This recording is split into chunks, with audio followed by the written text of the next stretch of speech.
باتیں آپ نے کہیں. جی ایک بات جو بہت اہم آپ نے کہی وہ یہ ہے کہ استادی اور شاگردی میں اصلاح کا جو عمل ہے جی وہ کئی حوالوں سے معتبر بھی رہا ہے اور جی کئی بالکل، حوالوں سے بالکل جو ہے اس کو آج کل جو دور چل رہا ہے وہ نیگیٹیوٹی میں بھی جاتا دیکھا ہے. جاتا ہے کہ فلاں استاد اپنے ہوں، شاگردوں کو لکھ کے دیتا ہے ہوں، یا یہ استاد کا رنگ شاگرد پہ آ جاتا آ ہے. جاتا ہے. تو اسی تناظر کو آگے لے کے چلتے ہیں. جی بالکل، میں یہ اہمیت سے انکار نہیں کرتی اس بات کی کہ ظاہر ہے کہ آپ جس طرح سے ہم بات کرتے ہیں کہ اگر آپ شاعری سیکھ رہے ہیں، آپ کے اندر ایک ٹیلنٹ ہے، آپ نے کچھ کہا ہے، تو یہ نہیں ہو سکتا کہ وہ کسی کانٹ شانٹ کو یا کسی استاد کو دکھائے بغیر آپ اس کو سولو لے کر چلتے رہیں اور اپنے آپ کو عقل کل سمجھیں اور یہ سمجھیں کہ جی جو میں نے کہہ دیا ہے بس اس میں کوئی بہتری کی بھی گنجائش نہیں ہے اور مجھے کسی سے مشورہ کرنے کی بھی وہ ضرورت نہیں مکمل ہے. وہ ایک غلط سوچ ہے اور میرا خیال ہے اس کی وجہ سے آپ دیکھ رہے ہیں کہ ٹک ٹاک پہ اور یہاں وہاں باقی سوشل میڈیا پہ کس قدر عامیانہ شاعری آپ کو سننے کو ملتی ہے، کیونکہ اپنے تئیں وہ خود ہی اس کو سمجھ رہے ہیں کہ یہ بڑی پرفیکٹ چیز ہم نے بنا لی. استاد کی اہمیت تو میرا یہ خیال ہے کہ اردو غزل میں پہلے دن سے موجود ہے اور ہمیشہ یہ ایک فیض رہا ہے کہ کسی نہ کسی کو آپ استاد کرتے ہیں، وہ آپ کو رہنمائی فرماتے ہیں، آہستہ آہستہ آپ پھر اس ساری ریاضت میں آگے بڑھتے ہیں. لیکن پھر وہی بات ہے کہ اس سے فیض بھی ملتا ہے اور استادی کے جو ہے تناظر میں باقی بھی کئی کنٹروورشل چیزیں جو ہیں وہ ہمیں دیکھنے کو مل رہی ہوتی ہیں اپنے ارد گرد. تو اس بات کی بڑی ضرورت ہے، میرا یہ خیال ہے کہ جو اچھے جینوئن شعراء ہیں اور اچھے جینوئن لوگ ہیں ان کو چاہیے کہ زیادہ لوگوں کو گمراہ ہونے سے بچائیں اور ان کو وقتی گائیڈ کریں اس سے پہلے کہ وہ کسی ایسے استاد کے ہتھے چڑھیں کہ جو ان کو بھی تمام ان کا مطلب شعری وفور اور وہ ساری چیز کو خراب کریں. اس سے بہتر ہے کہ وہ بہتر جگہوں پر پہلے ہی جائیں. اچھا، جو جینون شاعر ادیب ہوتے ہیں، جو جینون جو مطلب سینئرز کی بات کر رہا ہوں، وہ تو آن بھی نہیں کرتے اپنا یہ میرا شاگرد ہے کہ نہیں. یہ کیا وجہ ہوتی ہے؟ حالانکہ اس سے اصلاح ضرور لیتے ہیں، وہ آن نہیں کرتے کہ بھئی یہ ہمارے پاس نہیں، ہم نے نہیں، بھئی ہمارا ہمیں معاف رکھو. میرا خیال ہے کہ وہ اس تمام معاملات کی وجہ سے بھی لوگ جو ہے وہ زیادہ سامنے نہیں آنا چاہتے کہ جی جس طرح کی باتیں طرح طرح کی پھیل جاتی ہیں کہ جی اس کو تو خود شعر کہنا ہی نہیں آتا اور وہی کر کے دے رہے ہیں استاد ہی، یا کوئی اور کنٹروورسی نکل آتی ہے، خاص طور پہ اگر جینڈر بھی مختلف ہو استاد کی اور شاگرد کی تو وہ پھر اور باتیں شروع ہو جاتی ہیں. تو اس وجہ سے بھی لوگ اون پھر نہیں کر رہے ہوتے. لیکن لاہور میں آپ شاید آپ لاہور کی شعری حلقوں میں اتنا آئے ہوں تو وہاں پہ مسلسل یہ ہے کہ کچھ ایسے ہیں ہمارے سینئرز جو اپنے شاگردوں کو بالکل اون بھی کرتے ہیں، ان کے ساتھ اٹھتے بیٹھتے ہیں، ان کو سکھاتے ہیں. میں نے تو واجد امیر صاحب کو بہت یہ کرتے ہوئے دیکھا ہے وہاں پر کہ وہ جینوئنلی پروموٹ کرتے بھی ہیں اور جینوئنلی گائیڈ بھی کرتے ہیں اپنے شاگردوں کو. اس طرح اور بھی بہت سی مثالیں آئی ایم شور اسلام آباد میں اور باقی جگہوں پر ہوں گی. جی جی بالکل ایسا ہی ہے. واجد امیر صاحب ایک معتبر حوالہ ہیں لاہور کے حوالے سے، شعر و ادب کے حوالے سے بہت معتبر ہیں. آپ نے بات کی سوشل میڈیا کی، ٹک ٹاک، سوشل میڈیا، فیس بک اور اسی تناظر میں بہت ساری اور بھی پلیٹ فارمز ہیں سوشل میڈیا کے. کیا نقصان پہنچایا اس نے شاعر کو، شاعری کو، شعر و ادب کو؟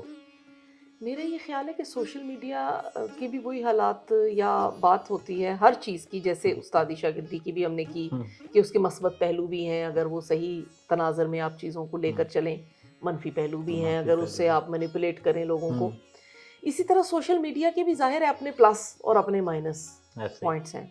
سوشل میڈیا نے جہاں آپ کی آؤٹ ریچ کو یا آپ کی ایکسیس کو بہت بہتر کیا ہے، یعنی ایک اگر بہت جینوئن، بہت اچھا شاعر اور جس میں جینوئن ٹیلنٹ ہے اور اس بہت اچھے شعر کہتا ہے، اس کے پاس اگر پلیٹ فارم نہ ہو کہ وہ دوسروں تک اپنی بات پہنچا سکے تو وہ ایک بہت بڑا گیپ ہے قاری اور شاعر کے درمیان میں. اور سوشل میڈیا نے اس کو آ کر کافی حد تک بہتر کیا ہے اس گیپ کو ختم کرنے میں. اور میرا یہ خیال ہے کہ نئی نسل تک شاعری پہنچانے کا ایک ذریعہ سوشل میڈیا ہے. وہ اس کی مثبت اہمیت سے بالکل ہم انکار نہیں کرتے، اس لیے کہ اب آپ دیکھیں گے کہ اگر ایسے لوگ جو شاعر نہیں ہیں اور متشاعر ہیں ان کی چیزیں موجود ہیں فیس بک پہ، تو جینوئن شعراء بھی اپنے ناموں سے اور اپنے کام کے ساتھ وہاں پر موجود ہیں، جس کا مطلب ہے کہ یہ ایک میڈیم جینوئن تو ہے اس لحاظ سے کہ اگر آپ نے ایک اپنی بات کو پوری دنیا میں پھیلانا ہے تو آپ اس کو استعمال کر سکتے ہیں. جہاں تک اس کی منفی پہلو ہے اس میں یہ ہے کہ سوشل میڈیا میں اصل اور نقل کی تمیز کھو جاتی ہے کہ یہ اب ایک صحیح شعر صحیح بحر وزن اور اس کے ساتھ کہا جا رہا ہے کافی ردیف کے ساتھ، یا بالکل ہی غیر معیاری شعر ہیں جن میں نہ وزن ہے. کچھ شعراء تو اپنے تئیں جو شعراء ہیں وہ میں نے دیکھے ہیں کہ ان کو ردیف قافیہ تک کا بھی شعور نہیں ہے کہ غزل وہ اگر بنانے کی کوشش کر رہے ہیں تو وہ کیا کر رہے ہیں، نظم کے نام پہ وہ کیا کر رہے ہیں. تو میرا یہ خیال ہے کہ وہ سوشل میڈیا نے پھر یہ بہت کیا ہے کہ ایک تو معیار کو بہت زیادہ اور چیزوں کو گھٹ مٹ کر دیا ہے. اب ایک وہ قاری جس کی اتنی مطالعہ نہیں ہے یا اتنا شعری شعور نہیں رکھتا یا فہم یا ادراک نہیں ہے اس کے اندر، تو وہ اس کے لیے سفٹ کرنا بڑا مشکل ہے، کیونکہ انفارچونیٹلی وہ لوگ وائرل بھی زیادہ ہو جاتے ہیں. کوئی مطلب اب وہاں اسپانسرشپ کے بھی مسائل ہیں، آپ کو معلوم ہے کہ کسی کے پاس اسپانسرز ہیں اور وہ پیسے اپنی ویب سائٹ پہ اور اس پہ استعمال کر رہا ہے تو بہت زیادہ سرکولیشن اس کی بڑھ بھی جاتی ہے. تو اس لحاظ سے برے اور اچھے میں تمیز کرنا جو ہے نا ایک، وہ سوشل میڈیا کی وجہ سے بہت مشکل ہوتا جا رہا ہے، خاص طور پہ ان کے لیے جن لوگوں کا بیک گراؤنڈ نہیں ہے شاعری کا یا وہ اس طرح سے. اسی طرح آپ دیکھ لیں صرف شعر و شاعری کو نہیں، ادب کو نہیں، اس نے سنگنگ کو متاثر کیا ہے. کئی ایسے لوگ سنگر بن گئے ہیں جن کو موسیقی کی الف بے نہیں آتی. لوگ ایکٹر تو ہر ایک کا خیال ہے، جو بھی ٹک ٹاک سٹار ہے اس کا خیال ہے میں ایکٹنگ کر سکتا ہوں لپ سنگ کر کے ہی صرف. تو اس طرح سے بہت چیزیں جو ہیں نا وہ میرا خیال ہے کہ وہ کنفیوز بھی ہو گئی ہیں سوشل میڈیا کے ہونے کی وجہ سے. واہ، بہت اچھی بات. آپ کا جو بیسک تعلق ہے وہ سیالکوٹ سے، ایسا میں نے نہیں، میرا سرگودا سے ایسا میں نے کل ایک نجی محفل میں نے سنا تھا کہ سیالکوٹ سے ان کا تعلق ہے. تو سرگودا سے آپ کا تعلق ہے، آپ سیالکوٹ بھی ادبی حلقے دیکھے، لاہور کے، یہاں تک کہ پورے پاکستان کے ہی تقریباً آپ نے ادبی حلقے دیکھے. ادبی سیاست پہ کیا کہیں گے؟ سیالکوٹ میں میری تعیناتی رہی ہے وہاں پہ بطور اپنے کام میں کسٹمز کے طور پہ، میری وہاں کلیکٹر کے طور پہ تعیناتی تھی، تو وہاں کے حلقوں کو بھی ظاہر ہے دیکھنے کا موقع ملا. فیصل آباد میری تعیناتی رہی، وہاں کے حلقوں کو دیکھنے کا موقع ملا. اسی طرح اسلام آباد آنا جانا ہے تو یہاں کا بھی واقفیت ہے، لاہور میں بھی. سیاست انفارچونیٹلی ہمارے اب ادب کا ایک لازمی جزء بن گیا ہے. وہی بات ہے کہ اگر آپ نے اپنے فن کو پیچھے رکھ کے اور اپنی شخصیت کو آگے لانے کی کوشش کرنی ہے، کلاؤٹ اس کا بہتر زیادہ کرنے کی کوشش کرنی ہے، اس کی وجہ سے مینیپولیشنز کرنے ہیں، تو سیاست کا وہاں پہ جو ہے چلن ہوگا. فیصل آباد میں بھی میں نے دیکھا یہ ماحول تھا کہ وہاں پہ بھی دو گروپس جو تھے وہ ایک دوسرے کے خلاف سفارا رہتے تھے، اور سیالکوٹ میں بھی تھوڑا اس طرح کا ماحول تھا. تو مجھے یہ لگتا ہے کہ سیاست ادب میں آنا شروع ہو گئی ہے، اور اس کی وجہ سے ادب کمپرومائز ہوتا ہے، اس کی وجہ سے اچھا شاعر کمپرومائز ہوتا ہے کئی دفعہ، اس کی وجہ سے ایک غلط شاعر پروموٹ ہو جاتا ہے جو کہ جینون نہیں ہوتا. تو سیاست ادب کا نقصان کرتی ہے، لیکن یہ موجود ہے سب جگہوں پر. یہ اس کو لازم و ملزوم سمجھا جاتا ہے. جی بالکل. حالانکہ میرا یہ خیال تھا کہ شاعر اچھی سیاست نہیں کر پائیں گے، لیکن کچھ شاعروں نے یہ بات غلط ثابت کر دی. بہت اچھے. زبان ہماری اس وقت کہاں کھڑی ہے؟ زبان کے بارے میں میرا یہ خیال ہے کہ ہمیں تھوڑا سا تشویش کا شکار ہونا چاہیے کہ ہماری جو اگلی نسل ہے اس کے اندر اردو زبان کو پڑھنے کا یا لکھنے کا یا سمجھنے کا جو رجحان ہے وہ کافی خطرناک حد تک جو ہے وہ ڈکلائن پہ آ چکا ہوا ہے. جو بچے مضافات کے اسکول کالجز میں پڑھتے ہیں اور بطور مضمون بھی اردو کو لے کر چلتے ہیں، ان کی تو کہا جا سکتا ہے کہ وہ ابھی تک جڑے ہوئے ہیں اس سے، لیکن ایک بہت بڑی پود ہے جو کہ اردو سے ڈسکنیکٹ ہو رہی ہے، اور ہم اپنے سامنے یہ وٹنس کر رہے ہیں. اور اگر ہم نے اس کے بارے میں کوئی فوری یا بہتر اقدامات نہیں کیے، کلچرلی بھی گورنمنٹ کی سطح پر تو ہونا ایک الگ بات ہے، لیکن کلچرلی بھی ہمیں اس چیز کو دیکھنے کی ضرورت ہے، اس کا ابھی سے نوٹس لینے کی ضرورت ہے. تو اس لحاظ سے مجھے یہ لگتا ہے کہ اگر ہم نے نہیں کیا اس کو ٹائملی تو ہم اپنی زبان سے آہستہ آہستہ جو ہے بہت جلد اس سے اگلی نسل تک، پھر میں اس کو صرف سپوکن کی حد تک تو دیکھ سکتی ہوں، لیکن ریٹن اور پڑھنے کی حد تک پتہ نہیں وہ کہاں سٹینڈ کرے گی. یہ المیہ ہے. جی بے شک. اور اس کو ہم آنے والے وقت میں نوجوان بھی دیکھ رہے ہیں. حالانکہ زبان میں کا یہ ایک کہوں گی کہ ہماری بر صغیر کی پاپولیشن ایک بڑی میجر پاپولیشن ہے جو کہ پوری دنیا میں بھی اب موجود ہیں بر صغیر کے لوگ، لہٰذا اس زبان کے بولنے والے کروڑوں کی تعداد میں ہیں. کروڑوں کی تو اس زبان کو اس طرح سے سائیڈ لائن ہونا نہیں چاہیے جس طرح سے یہ ہوتی ہوئی مجھے اب اس سے اگلی نسل تک ایک دکھائی دے. پریڈکشن آ رہی ہے کہ ہوگی. بہت اچھے. انشاءاللہ ہم زبان پہ نوجوانوں سے بھی اپیل کریں گے جی کہ اس پہ فوکس کریں، زبان کو آگے بڑھانے میں شاعروں ادیبوں کا ساتھ دیں. بے شک. اچھا، بہت ساری باتیں ہوں خلقوں کے حوالے سے ہو چکی، جی سیاست پہ ہو چکی، ہوں زبان پہ بات ہو چکی. ہوں میں یہ چاہوں گا کہ آپ تھوڑا سا نثری نظم کا تھوڑا سا اس بارے میں، اگر آپ کیا دیکھتی ہیں اس کو، مستقبل اس کا کہاں دیکھتی ہیں؟ غزل تو آپ کا میدان ہے. یہ بڑا ٹرکی کویسچن ہوتا ہے، خاص طور پہ ان لوگوں سے جو غزل زیادہ کہتے ہوں اور کہ وہ نثری نظم کے بارے میں ان کی رائے عموماً اچھی نہیں ہوتی. اور میرا بھی تھوڑا اس طرح کا ہی آپ سمجھیے کہ ہے. پہلے نظم بھی میں غزل کے ساتھ کہتی تھی، اب بھی کہہ لیتی ہوں، لیکن چونکہ غزل کی طرف رجحان ہو جاتا ہے اور ایک شاعر کو میرا خیال ہے یہ چوز کرنا پڑتا ہے اپنے آگے شعری سفر میں کہ وہ کس طرف ٹلٹ زیادہ چیزوں کو کرتا ہے، اور وہ پھر ایک اس کی فطری ملان بن جاتا ہے. جیسے اب غزل کی طرف میرا رجحان ہے تو پھر وہ نظم کی طرف اس طرح سے لوٹ کر آنا بڑا مشکل ہوتا ہے. بہت بھی کوشش کر لے تو آزاد نظم تک تو ہم پہنچ جاتے ہیں، لیکن نثری نظم تک تو پھر بہت ایک مشکل پیش آ جاتی ہے.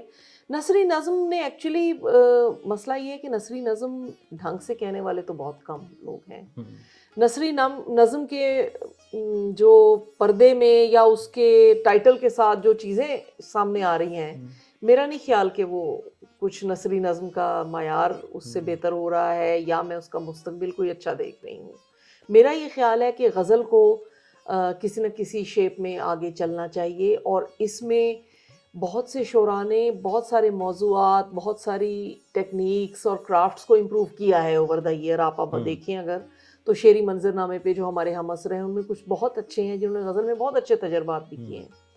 تو اس کو ہم ماڈیفکیشن کے ساتھ لے کر چلیں تو یہ ہماری ایک وہ صنف ہے کہ جو بر صغیر اسپیسیفک سمجھ لیں کہ اس طرح سے ہے، یا ایران کو آپ لے لیں تو بس وہاں تک یہ محدود ہے. تو یہ ایک بڑی ہماری لوکل چیز ہے جو کہ اچھی ہے اور اس کو آگے چلنا چاہیے. نثری نظم کے حوالے سے میں یہ کہوں گی کہ میں اس سے کوئی مطمئن نہیں ہوں. بہت اچھے. غزل کو اردو شاعری کی آبرو کہا جاتا ہے. بالکل ایسے ہی ہے کہ جب شاعری میں آپ غزل تک اگر نہیں پہنچے ہیں تو پھر شاعری کی روح تک تو میرا نہیں خیال کہ آپ پہنچ سکے ہیں. واہ واہ، بہت اچھے. نوجوانوں کو آپ کیا اس حوالے سے کہاں دیکھ رہی ہیں؟ نوجوان اصل میں بہت سارے ٹک ٹاک کی پہلے ہم نے بات کی، جی بالکل، اور سوشل میڈیا کی بھی بات کی. بہت سارے نوجوان جو ہیں وہ چونکانے کے عمل میں کہ وہ خبریہ شاعری، خبر نما شاعری اور اسٹیٹمنٹل شاعری، تو اس طرح کے رجحانات زیادہ ہو گئے ہیں. یہ کیا سوشل میڈیا کا فیکٹ ہے یا ان کے اساتذہ کا؟ میرا یہ خیال ہے کہ یہ جو چونکا دینے والی آپ نے بات کی ہے، یہ شاعری میں اس سے بچنے کی ضرورت ہوتی ہے آپ کو، کیونکہ جب آپ نے اپنی ایک تمام عمل کو، تخلیقی عمل کو داد و تحسین سے یا نمبر آف لائکس سے یا نمبر آف کمنٹس سے اور نمبر آف شیئرنگ وغیرہ اور اس چیزوں سے ایسوسیٹ کر لیا یا جوڑ دیا، تو پھر آپ ہمیشہ اس کی طرف ہی کوشش کرتے رہیں گے کہ میں نے توجہ کیسے کھینچنی ہے لوگوں کی.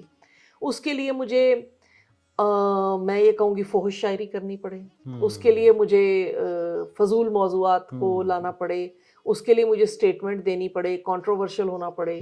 میں کچھ بھی کروں گا بطور نوجوان وہاں تک پہنچنے کے لیے کہ میری چیز زیادہ سے زیادہ ویوز آ جائیں اس کے اوپر، چاہے وہ جتنی خراب ہے اس لحاظ سے کہ وہ شعری روایت کو خراب کر رہی ہے اور ایک جو اس کے اندر ایک بیوٹی ہونی چاہیے اس کو ساری کو وہ مطلب سبوتاج کر رہی ہے، مگر پھر بھی مجھے چونکہ لائکس چاہیے لہٰذا میں کوئی نہ کوئی ایسی حرکت کروں. تو میرا یہ خیال ہے کہ یہ ٹرینڈ بہت خراب ہے. اس ٹرینڈ کو ڈسکریج کرنا چاہیے. اور میرا نہیں خیال کہ کوئی مناسب اساتذہ اس چیز کا بھی ہم آپ کو مشورہ دیں گے. یہ عام طور پہ وہ ہیں جو اپنے تئیں جن کو کسی استاد کی ضرورت نہیں اور ان کا خیال ہے کہ استاد الشورا وہ خود ہی ہیں اور پھر وہ اب چونکانے والی اور اس طرح کی الٹے سیدھے پینترے کر کے اور وہ لوگوں کو کی توجہ حاصل کرنے کی کوشش کر رہے ہیں جو کہ شاعری کے ذوق اور معیار کے لیے جو ہے ان لوگوں کی موجودگی اور ان لوگوں کا جتنا زیادہ لوگوں پہ آؤٹ ریچ ہوگی اور جتنی زیادہ لوگ ان کو دیکھیں گے اس سے وہ شاعری کے بارے میں کوئی اچھی رائے قائم نہیں کریں گے. بہت خوبصورت. ہمارے ناظرین اور ہم بھی ماشاءاللہ آپ آج لاہور سے تشریف لائیں. جی بالکل. کچھ عطا ہو, کچھ شاعری, کچھ نظم, کو غزل, جو آپ, ویسے غزل تو آپ کا میدان ہے, ہم نے سنا ہے آپ کو کئی بار بہت سارے مشاعروں میں, اور آج ہم آپ کو لائیو سنتے ہیں. بہت شکریہ. میں کچھ شعر اپنے پیش کر دیتی ہوں ایک تازہ غزل سے. مہمیز ہوا تھی کبھی دمساز ہماری, واہ, مہمیز ہوا تھی کبھی دمساز ہماری, ہم کو بھی تب آ جاتی تھی آواز ہماری. واہ واہ واہ واہ واہ. بہت شکریہ.